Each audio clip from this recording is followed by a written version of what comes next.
a storm last night, apparently, wasn't it? Yeah. Anyway, it's all gone. There's no wind or anything like that affecting us here, but Well, we brought Jess, so I don't know if you can see her. Jess is in the back, and we're heading off to Devon.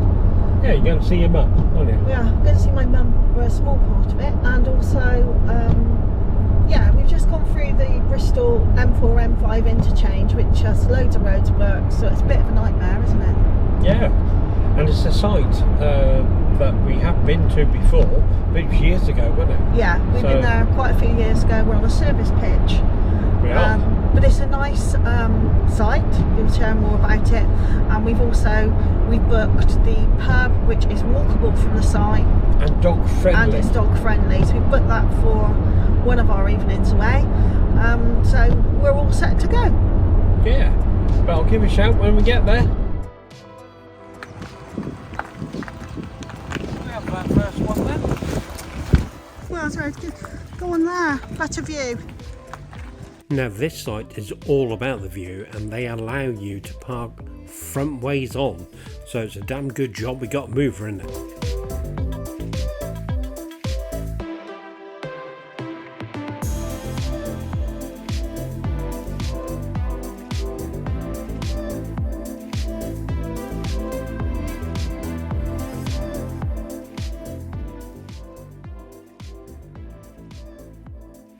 Are you filming? Yeah. Oh right. That's it. Move it in the right place to get the lock in the right place. And that all done. Now, as I just spin the car back here, the chemical waste point is right opposite our pitch. Fantastic. And the rest of that toilet block is clean as well. This site is split into hard standing pitches and grass pitches. When we arrived just before the bank holiday weekend, the grass pitches were empty really, but they did have residents on them, as you can see, and I was hanging on to Jess for dear life, because normally when she sees rabbits she goes absolutely crazy, but I actually think on this occasion there were so many she did not know where to look. At the very end of this site there is a field which is the dog walk or dog run area, and it's excellent. It's easily big enough for a dog like Jess to run around like crazy. And at the very end there's a wooded area, very small, next to a river, so be careful. And we had a little explore around there because I do love a bluebell or two. And Jess really enjoyed this site. Now the following morning we woke up to mist, but the sun did come out. And as soon as it did, it burnt all that off. And now, back to that dog walk. Now, she's quite good at catching the ball, but trying to bring it back to you, bit of a nightmare trying to get it off of her again. But hey, it's the joys of having a dog, isn't it? Our first trip out was to the little town of Columpton, about half an hour away, to meet my mum and take her out for a meal because it was her birthday. And we went to a lovely pub called the Merry Harriers, which is in Columpton itself, and it's very dog friendly. It was lovely.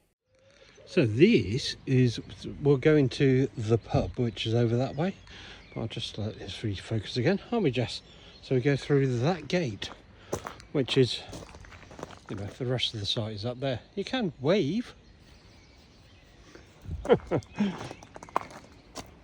And then when you come through, look, there's lakes and all sorts here.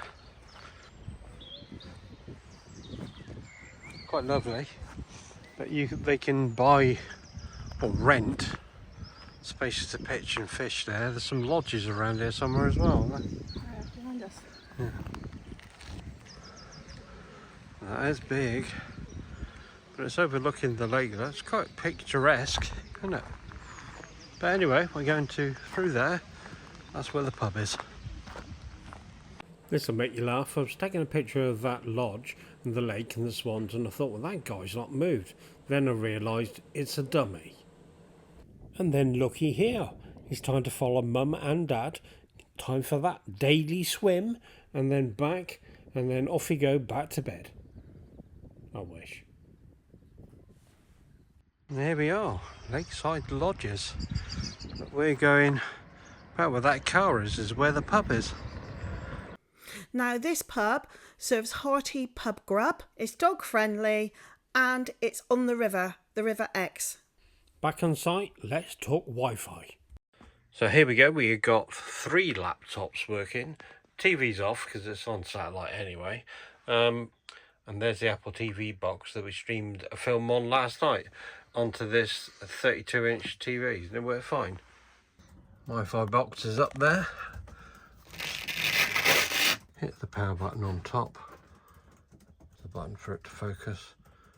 4 bars of 4G, so the streaming ability works okay. So I'm just going to do the download speed, and you can see what that's like now. We do not have the aerial up, we're just doing it as normal.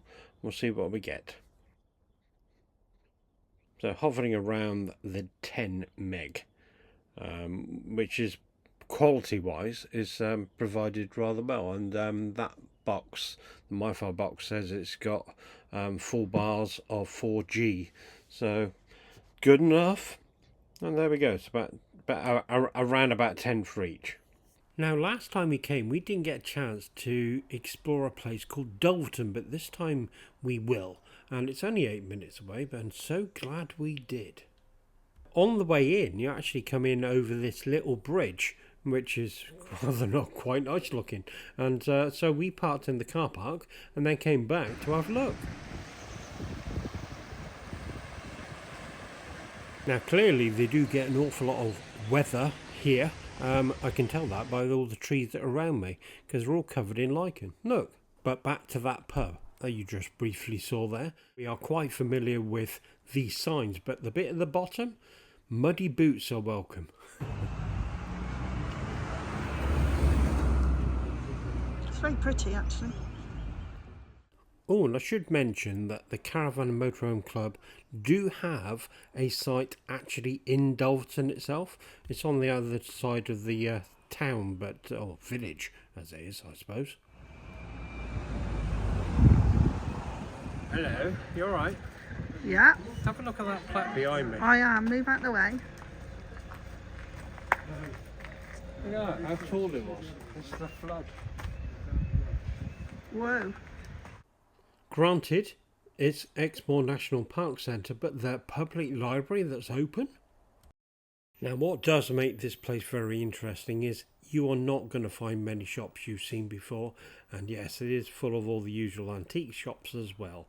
And being lunchtime, hunger pains were starting, and guess what? A dog-friendly pub with a Jess-like picture on the wall and some really good food. But back to exploring. You need to be a hobbit to get in there, and talking of hobbits, that is 3 foot wide, no more than that. But on the other side of this courtyard, on the left that you can see here, was a chap cleaning windows. Interesting though, he's having to try and do this over a river, look. Great little place to visit. Glad we came. Added a good half a day onto some more memories. Then we headed back to the car park of the Anchor Inn because it's handily right next to the river, and Steve decided it was time for his first trip on his paddleboard for 2024.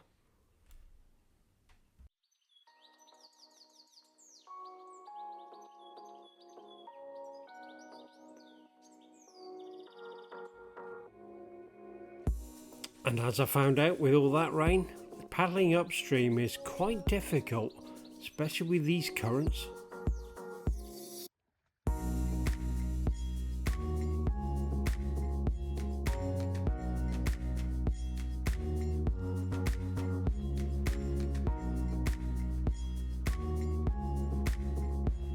And now's an appropriate moment for us to do a little throwback to when we visited this site a few years ago, and we managed to get the drone up so that you can see it from the air. It's October now and it's the end of the season, and we really like coming away at this time because the sites are generally really quiet, and it's all about taking a breath before a really busy time of year for us because we have lots of birthdays and Christmas, so it's a really frenetic family time.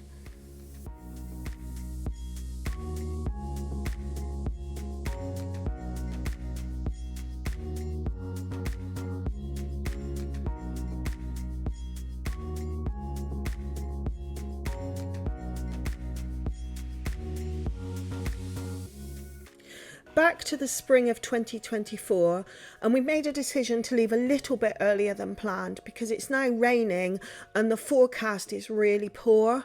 So we made the decision to leave this lovely site a little bit early, get on the road and head home. Yeah, now I'm sure you know this already, but if you know bad weather's coming in, take your awning down, because trying to pack it away when it's wet is, one job, and then trying to dry it out again is quite another one. Yeah, you do have to remember on this site, because of its geographical position, it does attract the wind, so your awning can be at risk. That's Fiona back in. So as you can see now, that when you get round there, the entrance is actually quite tight and it is difficult to view, but you need to be a bit speedy on the way out. Just make sure you get out and about. These are country roads, of course, so you will find that there are some, typical Devon, some really thin bits and some really quite bendy bits, to which you will take position on the other side of the road. However, you do need to keep your eye out for the flooding that we had last night.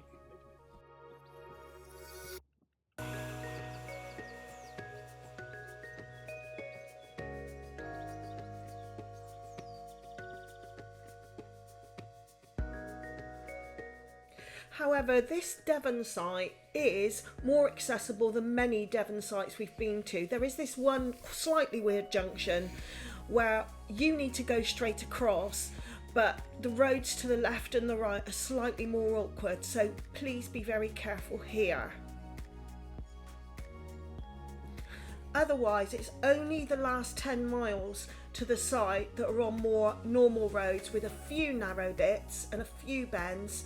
Really, the rest of it is all dual carriageway and motorway, or at least certainly it is from Swindon. Now, that's Belgium done, that's Wrexham done, that's Exebridge done. And next we're off to Salisbury. So don't forget to like, subscribe and hit that little bell.